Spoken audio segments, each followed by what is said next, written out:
Well, what would happen if there were a school shooter right here in the Twin Tiers? That's what local law enforcement attempted to experience today at the Cuba Rushford School. With more on this story, let's go live to the WVTT Digital Newsroom, where WVTT's Valerie Tysander is standing by with more. Valerie?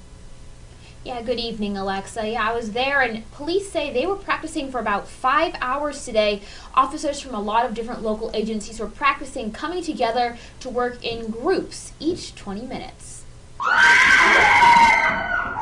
I think it's as real as we can make it. I think the shock and awe of seeing the wounds, some of the fatalities, and the students rushing out I think that's very beneficial, and I think it's pretty realistic, as you can see looking around. So I actually volunteered because, God forbid something like this were to actually happen, I figured it would be a good experience to at least have some sort of run through in this sort of scenario. It's great to be able to help our first responders because they have the awful job of coming in and seeing all this, so whatever we can do to help them is great.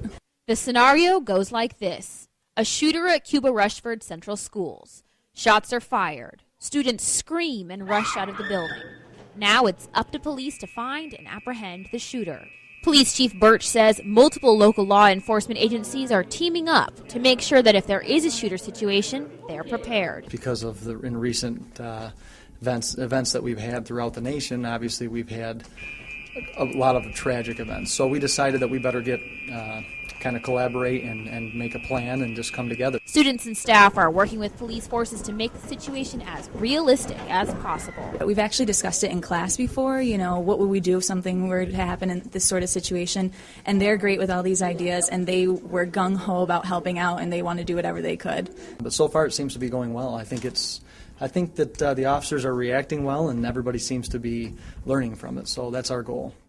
And he said that police are trying out a new tactic. Instead of actually stopping to help the wounded, they're going to continue on and try and just find the shooter, because he says every minute that passes could mean more fatalities. In the WVTT Digital Newsroom, I'm Valerie Tysander. Back to you in the studio. Thanks, Valerie. Great story out of Cuba today. To follow Valerie's stories, you can go to our website, or you can follow her on Twitter and look at her posts on Facebook. She does great stories for us here on Twin Tiers Evening News.